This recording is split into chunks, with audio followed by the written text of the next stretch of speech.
Matthew chapter 27. Early in the morning, all the chief priests and the elders of people made their plans how to have Jesus executed. So they bound him, led him away, and handed him over to Pilate the governor. When Judas, who had betrayed him, saw that Jesus was commanded, he was seized with remorse and returned the 30 pieces of silver to the chief priests and the elders. I have sinned, he said, for I have betrayed innocent blood. What is that to us? They replied, that's your responsibility.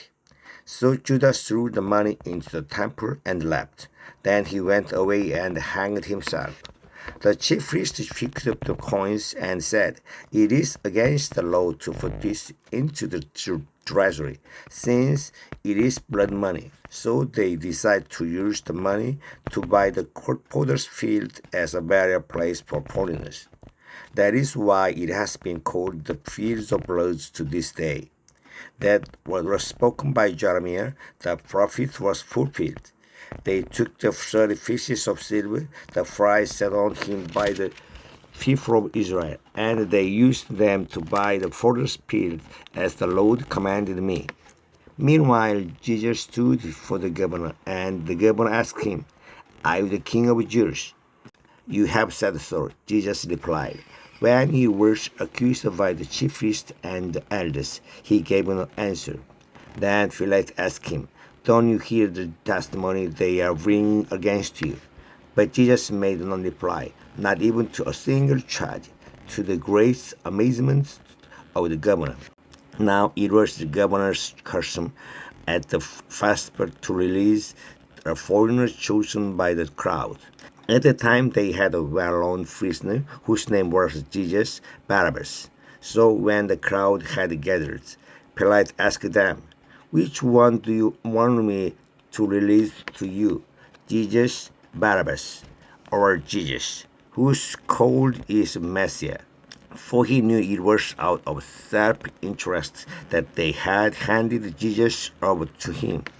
While Pilate was sitting on the judge's seat, his wife sent him this message, don't have anything to do with that innocent man, for I have suffered a great deal today in a dream because of him.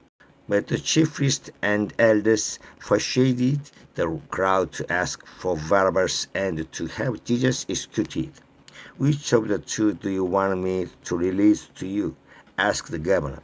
Barabbas, they answered. What shall I do then with Jesus who is called the Messiah? Pilate asked. They all answered, crucify him. Why? What crime has he committed? Asked Pilate. But they shouted all the louder, crucify him. When Pilate saw that he was getting no here, but that instead an uproar was starting, he took water and washed his hands in front of the crowd. I am innocent of this man's blood, he said. It is your responsibility. All the people answered, his blood is on us and on our children. Then he released Barabbas to them, but he had Jesus brought and handed him over to be crucified. Then the governor's soldiers took Jesus into the praetorium and gathered the whole company of soldiers around him. They stripped him and put a scarlet robe on him, and then twisted together a crown of thorns and set it on his head. They put a staff in his right hand. Then they knelt in front of him and mocked him. Hail, King of Jews, they said. They spit on him and took the staff and struck him on the head again and again. After they had mocked him, they took off the robe and put his own clothes on him. Then they led him away to crucify him. As they were going out, they met a man from Cyrene named Simon, and they forced him to carry the cross. They came to a place called Golgotha, which means the place of the skull. There they offered Jesus wine to drink mixed with gall, but after tasting it, he refused to drink it. When they had crucified him, they divided him his clothes by casting lots. And sitting down, they kept watch over him there. Above his head they placed the written charge against him. This is Jesus, the King of the Jews. 2 rebels were crucified with him, one on his right hand, one on his left. Those who passed by hurried insulted at him, shaking their heads and saying, "You who are going to destroy the temple and build it in 3 days, have yourself come down from the cross, if you are the Son of God." In the same way, the chief priests, the teachers of the law, and the elders mocked him. "He saved others," they said, "but he can't save himself. He is the King of Israel. Let him come down now from the cross, and we will believe in him." He trusts in God. Let God rescue him now if he wants him, for he said, "I am the Son of God." In the same way, the rebels who were crucified with him also heaped insult on him. From noon until 3 in the afternoon, darkness came over all the land. About 3 in the afternoon, Jesus cried out in loud voice, "Eli, Eli, lema sabachthani," which means, my God, why have you forsaken me?" When some of those standing there heard this, they said, "He's calling Eliah." Immediately one of them ran and got a sponge. He filled it with wine vinegar, put it on the staff, and offered it to Jesus to drink. The rest said, "Now leave him alone. Let's see if Eliah comes to save him." And when Jesus had cried out again in a loud voice, he gave up his spirit. At the moment, the curtain of the temple was torn in 2 from top to bottom. The earth shook, the rock split, and the tombs broke open. The bodies of many holy people who had died were raised to life. They came out of the tombs after Jesus' resurrection and went into the holy city and appeared to many people.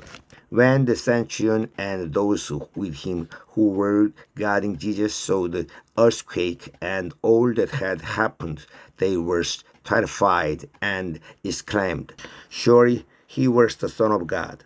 Many women were there watching from a distance. They had followed Jesus from Galilee to care for his needs. Among them were Mary Magdalene, Mary, the mother of James, and Joseph, of the mother of Zebedee's sons. As evening approached, there came a rich man from Arimathea named Joseph, who had himself become a disciple of Jesus. Going to Pilate, he asked for Jesus' body, and Pilate ordered that it be given to him. Joseph took the body, wrapped it in a clean linen cloth, and placed it in his own new tomb that he had cut out of the rock. He rolled a big stone in front of the entrance to the tomb and went away. Mary Magdalene and the other Mary were sitting there opposite the tomb. The next day, the one after Preparation Day, the chief priests and the Pharisees went to Pilate. "Sir," they said, "we remember that while he was still alive, the deceiver said, 'After 3 days I will rise again.' So give the order for the tomb to be made secure until the 3rd day. Otherwise his disciples may come and steal the body and tell the people that he has been raised from the dead. This last deception will be worse than the first." "Take a guard," Pilate answered. "Go, make the tomb as secure as you know how." So they went and made the tomb secure by putting a seal on a stone and posting the guard. Amen.